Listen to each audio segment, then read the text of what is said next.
At the very end of Elmo Street, where the neighborhood fades into the untamed wilderness, there stands a house old, broken, and forgotten, overgrown with ivy and hidden by towering trees that seem to reach for the sky. This house stands as a relic of another time. Most of the houses on Elmo Street are neat and well kept, but this one, it's different. It's been left to rot, abandoned and forsaken by everyone who once knew its name, but for those who dare speak of it, it is simply known as the house at the end of Elmo Street. To the residents of the surrounding homes, it is a shadow, a lingering presence, a reminder of something dark and unspoken. And while no one seems to remember exactly when it was built or who lived there before it was abandoned, its history is well known. It is a history that has haunted this quiet community for generations. They say that this house is cursed, that it feeds on the souls of those who dare enter, twisting their lives and ultimately their fates. It's not the kind of place people walk by carelessly. The house has an aura, an energy, that draws you in, whether you want it to or not. The very air around it seems heavy, laden with dread. The wind moves through the trees in a way that makes your skin crawl. And even in the heat of summer, the temperature around the house feels colder than anywhere else on Elmo Street. Others, curious or foolish, tried to uncover the truth, but none ever lasted long. The stories surrounding this house are too chilling to ignore, and the rumors of its malevolent history too powerful to dismiss. So let me tell you the story of the Haunting of Elmo Street, a tale of tragedy, terror, and the inexplicable forces that can lurk in the forgotten corners of the world. It is a story that will leave you questioning whether some places are truly abandoned, or if they simply wait for the right moment. Elmo Street was, on the surface, just like any other suburban neighborhood. The houses were charming, families lived side by side, and children would play in the yards with abandon. The hum of lawnmowers, the chatter of neighbors over backyard fences, and the scent of freshly baked pies and cut grass filled the air during the day. But there was one house that didn't quite fit in. It stood at the very end of Elmo Street, isolated from the other homes. The white paint, once bright and fresh, had long since faded to an eerie gray. Its windows were either boarded up or cracked, and the door hung loosely on its hinges, as though it hadn't been opened in decades. The garden, if you could call it that, was overrun with weeds and brambles, and behind the house, the tall iron gate stood rusted, blocking the way to what lay beyond.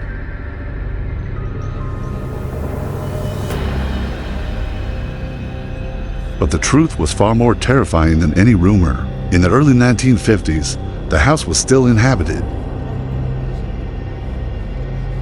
A gentle soul who loved to garden, and they had two children, Emily and Luke, who were just old enough to play outside on their own. The Daltons had lived there for almost a decade, and from the outside, they seemed like a perfect, happy family. But from the moment they moved in, something was wrong, something unseen, something watching. At night, strange noises echoed from the walls, scratching, whispering, soft footsteps on the floor above when no one was there. At first, the family dismissed it. Old houses creaked. They had lived in older homes before and had heard strange noises. But it was different here. The air felt thicker, the shadows deeper, and over time, it became clear that whatever was in that house was not going to leave them in peace. Margaret was the first to feel it, though she could never explain what exactly she felt. It was as if the house itself was breathing, as though it had a pulse, a heartbeat that could be felt in the walls. At night, she would wake to the sound of distant whispering voices, sometimes even hearing her own name called out softly at first, then louder, more insistent. She would go downstairs to find nothing, but the feeling lingered. One evening, after putting the children to bed, Margaret went down to the basement. She had heard what she thought was a noise coming from down there, and her curiosity got the best of her. As she walked down the narrow staircase, her heart pounded in her chest. The basement door was slightly ajar, and she could feel the cold air coming from within. When she stepped inside, the temperature dropped even further. It was as though the walls were absorbing the warmth of the room, leaving her with a cold, oppressive feeling that she couldn't shake. In the far corner of the room, behind a pile of old boxes, she saw something, a shadow. Not quite a person, but something moving slowly in the dim light. It turned, and Margaret froze. What she saw was the figure of a man, his features indistinguishable, his eyes glowing with an eerie light. He stared at her, and she felt paralyzed, trapped. When she turned to run, the door slammed shut behind her. The shadow lunged toward her, but then, as suddenly as it appeared, it was gone. The basement was empty. When Margaret tried to tell Thomas, He refused to believe her, but things only worsened after that. The children started having nightmares. Emily, the youngest, spoke of a man in the walls who would visit her at night. She would sit for hours in the dark, staring at the cracks in the basement walls, whispering about him. As the days went by, the events became more intense. Objects began to move on their own. Pictures fell from the walls, mirrors cracked without explanation.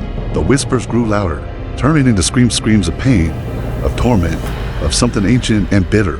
Every night, Margaret and Thomas would lie awake, listening as the house seemed to groan and shift around them. One night, Emily disappeared. It was as if the house had swallowed her whole. The search that followed lasted hours, but there was no trace of the little girl.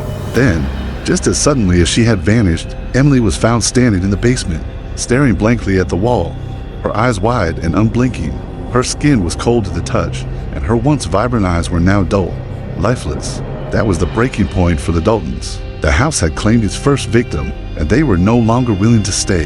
They packed up and left in the middle of the night, leaving everything behind: furniture, clothes, memories, all left to be consumed by the darkness of that house. Over the years, other families moved in, hoping to make a life in the house at the end of Elmo Street. And just like the Daltons, they left terrified. After experiencing the same strange and violent phenomena, some disappeared without a trace, while others fled, leaving behind only fear and confusion. As the years passed, Elmo Street became a place that no one dared venture to, especially at night. The house at the end of the street became an unspoken legend.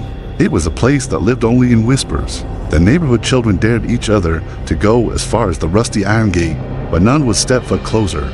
The adults refused to even look toward the house, their eyes always drifting past it as though it didn't exist. But there was one person, one man who wasn't afraid to uncover the truth. His name was Henry McAllister, a writer of true crime stories, obsessed with uncovering dark secrets. When he first heard of the mysterious disappearances on Elmo Street, he saw it as the perfect opportunity to write his next big book. Henry rented a small house on the outskirts of Elmo Street, determined to investigate the house at the end of the road. He had heard the stories how every family that had lived there had either fled in terror or disappeared entirely, but he wasn't the kind of man to let superstition stand in the way of a good story.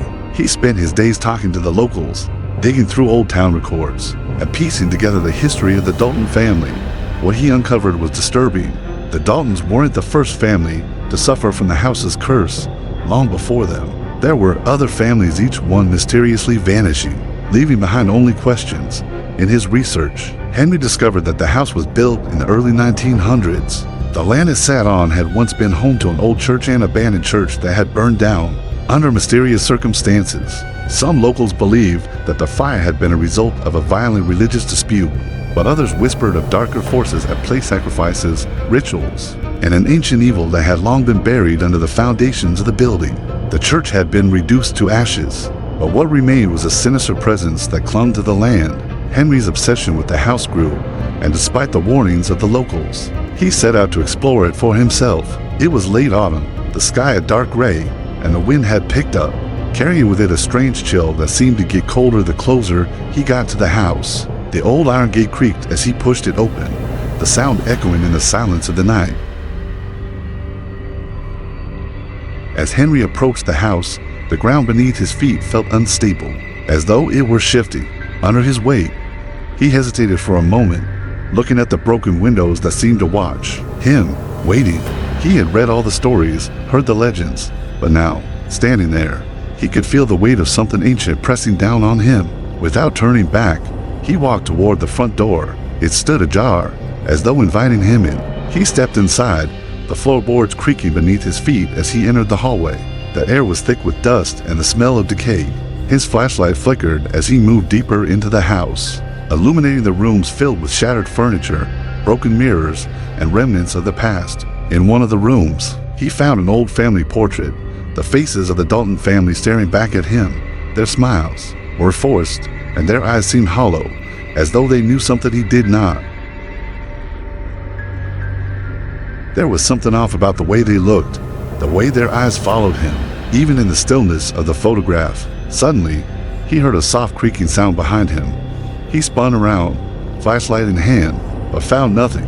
The room was empty. The silence felt oppressive, almost suffocating. But then, he heard it again, a soft whisper, faint at first, but unmistakable. The words were indistinct, but Henry could feel them pulling at him, like tendrils wrapping around his mind. He turned and started walking down the hallway, his feet moving on their own, as though the house was guiding him. The whispers grew louder, and with each step, the air became colder, the darkness deeper. Henry's heart raced as he approached the staircase. Something was calling him, drawing him upward. His legs moved against his will as he climbed the stairs, each step groaning under his weight. At the top of the stairs, the house seemed to grow darker, as though the shadows were closing in. Henry's flashlight flickered one last time before going out entirely. He was now in total darkness. The whispers were louder now, clearer. They were coming from a room at the end of the hall, a room he hadn't noticed before. He stepped forward, his heart pounding in his chest. As he reached the door, he hesitated. He didn't want to open it, didn't want to know what was inside, but something dark compelled him to push it open. The room was empty, but the temperature had dropped drastically. Henry could see his breath in the cold air. The whispers grew louder, and then, in the far corner of the room, a shape began to take form. It was tall, slender, its eyes glowing with an otherworldly light. A figure emerged from the shadows, its face twisted into a grin that was both terrifying and mocking. Henry tried to run, but his feet wouldn't move. The figure stepped closer, its presence suffocating, the air thick with the stench of rot. The whispers became screams, and Henry could feel the walls closing in around him. The last thing he saw was the figure, reaching out toward him, its hands cold and skeletal, before everything went black. The following morning, the house at the end of Elmo Street was silent again. Henry McAllister, the writer who had come seeking the truth, was never seen again. His belongings were found in his rented house, but there was no trace of him, no sign of struggle, nothing. It was as if he had simply vanished into the darkness that had claimed so many before him.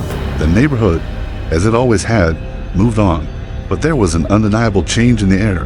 The house at the end of Elmo Street stood there, still watching, still waiting. No one spoke of Henry's disappearance, but everyone knew what had happened. The whispers of the house had claimed another soul. Some years later, a new family moved into the house, the Richardson family. They were different from the others. They didn't believe in ghosts. They didn't believe in curses. They thought the house had just been unlucky, and that with a little love and care, it could be turned into a home again. But within a week of moving in, the strange occurrences began. At first, it was small things. A door left open when it had been closed. A picture frame on the floor, as if it had been thrown. At night, the whispers started again. Soft at first, like a murmur in the distance, but growing louder each night. Mrs. Richardson, always the skeptic, brushed it off as creaking pipes or the wind. But when she heard her son, Timmy, speaking to someone in the middle of the night, someone who wasn't there, she began to worry.